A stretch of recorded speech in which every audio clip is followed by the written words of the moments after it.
J'ai un paradoxe à te raconter qui ne fait aucun sens quand on y réfléchit.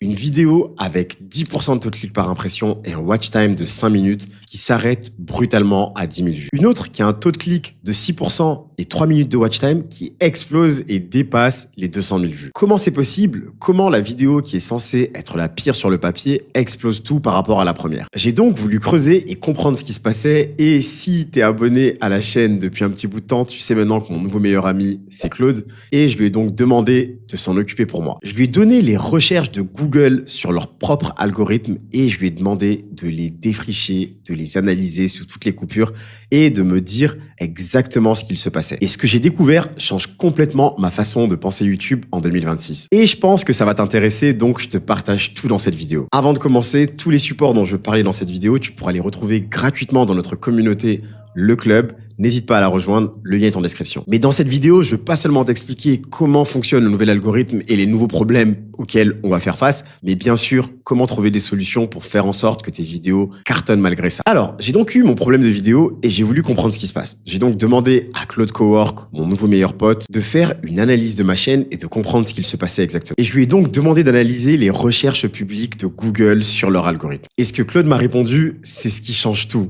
C'est ce qu'on va analyser aujourd'hui. La première chose que Claude m'a expliqué, c'est que YouTube ne fonctionne plus comme avant. Avant, c'était un système de classement. Tu publiais une vidéo, l'algorithme la classait et la poussait plus ou moins en fonction de sa performance. Et c'est comme ça que la plupart des créateurs pensent encore aujourd'hui. Mais maintenant, c'est complètement différent. YouTube est devenu un système de matching. Un peu comme Tinder, il essaye de trouver le match parfait pour ta vidéo. Pour chaque spectateur, individuellement, l'algorithme va poser une question différente. De tout ce qui existe sur la plateforme, qu'est-ce que cette personne précise va réellement apprécier maintenant? Et c'est d'ailleurs l'une des raisons pour lesquelles, en fonction du moment auquel tu regardes YouTube, que ce soit sur ton téléphone, sur ta télé ou sur ton ordinateur, il ne va pas du tout te proposer la même chose. Et donc, ta vidéo, elle est plus en compétition pour un classement général. T'es en compétition pour être la réponse à une question posée par un humain spécifique. Et cette nuance, elle change tout. Mais la question que tu dois te poser, c'est comment est-ce que YouTube fait pour matcher ta vidéo avec un spectateur? Et c'est là la clé, en fait, pour pouvoir comprendre comment faire pour faire exploser tes vidéos. Google a créé un nouveau concept qu'il publie dans ses recherches. Ça s'appelle les Semantic IDs. Chaque vidéo de YouTube est maintenant réduite à une empreinte numérique. Et cette empreinte, elle va pas décrire tes mots-clés, mais le sens de ta vidéo. Pour bien comprendre, imagine que tu rentres dans une bibliothèque gigantesque. Avant, les livres étaient classés par mots-clés. Tu cherchais un livre sur la cuisine, bah t'allais tout simplement au rayon cuisine. Tu cherchais un livre sur le sport, rayon sport. Très simple. Mais maintenant, le bibliothécaire ne te demande plus quel rayon est-ce que tu veux visiter. Il te regarde, il observe ce que tu lis habituellement, ton humeur du moment, comment t'es habillé, à quoi tu ressembles, le temps que tu passes sur chaque page, et il te dit, tiens, ce livre va te plaire. Comment il le sait? Eh bien, en fait, il a lu chaque livre. Pas seulement pour mémoriser les mots, mais pour comprendre l'âme même du livre. Le ton, l'émotion que le livre va transmettre, et surtout, quel type de personne finit toujours ce livre. Et ensuite, il va réduire chaque livre à une empreinte invisible. Et du coup, toi aussi, en tant que lecteur, tu as une empreinte. Tes goûts, tes habitudes et ce que tu cherches à un moment précis. Le bibliothécaire, il fait juste correspondre les empreintes. C'est lui Tinder, grosso modo. Et maintenant, YouTube fonctionne exactement comme ça. Ta vidéo, elle est plus rangée dans le rayon tutoriel ou dans le rayon sport. Elle a une empreinte unique qui va décrire son sens profond. Et l'algorithme va chercher des spectateurs dont l'empreinte corresponde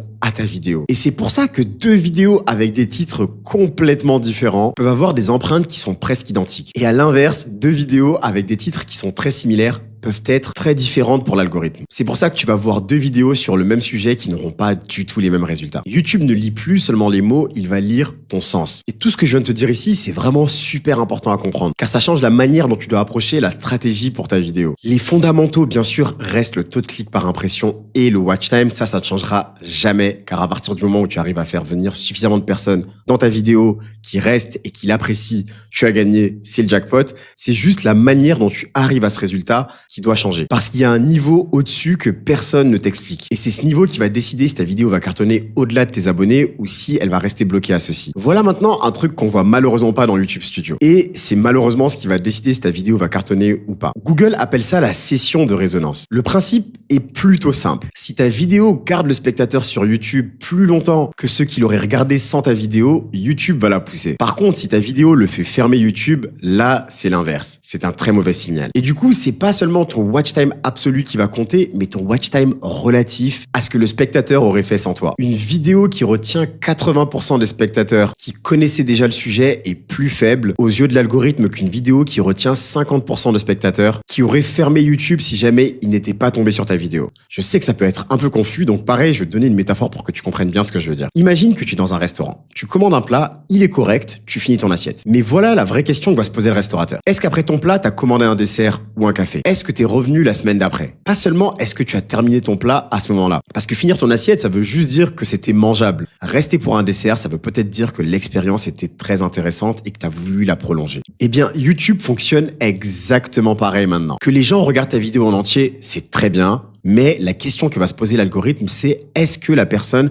après avoir regardé ta vidéo, a fermé l'application et est passé à autre chose, ou est-ce qu'il est resté, qu'il a apprécié une autre vidéo? Est-ce qu'il a regardé une autre vidéo de ta chaîne ou de la chaîne de quelqu'un d'autre? Si après ta vidéo, le spectateur a continué à regarder YouTube, elle a donc fait son boulot. Elle a gardé l'utilisateur sur sa plateforme et donc l'algorithme te récompense. À l'inverse, si après ta vidéo, le spectateur ferme l'application, même s'il a regardé 80% de celle-ci, YouTube peut te punir. C'est ça la session résonance. C'est le temps que ta vidéo a gardé le spectateur sur YouTube après l'avoir vu. Est-ce que tu as fidélisé un spectateur à la plateforme ou est-ce qu'à l'inverse, tu l'as plutôt fait fuir? Maintenant, bien sûr, la question que tout le monde se pose, et je ne vais pas te laisser sans t'avoir donné ces tips avant de partir, j'ai bien sûr demandé à Claude et il m'a donné 4 déclencheurs réels. Le premier, c'est les pics de demande. Une actualité, un événement culturel, un mème. La demande des spectateurs monte plus vite que l'offre de vidéos disponibles. Une vidéo qui va être proche du sujet va surfer sur la vague. Et c'est pour ça d'ailleurs que les sujets d'actualité cartonnent souvent même avec des productions qui sont moyenne. On l'a vu avec la guerre en Iran récemment, vu que le sujet intéressait énormément de monde, toutes les vidéos qui en parlaient cartonnaient. La deuxième, c'est les fenêtres de timing. Très important. La première vidéo solide qui va émerger sur le sujet a très peu de concurrence. Elle va se faire pousser dans les recommandations parce que l'algorithme cherche à remplir une demande qui n'est pas satisfaite. Être le premier sur le sujet vaut souvent mieux que d'être le meilleur sur le sujet. Et j'en sais quelque chose car j'ai une vidéo qui a floppé récemment sur Entrepreneur Mindset, tu peux aller voir sur SFR.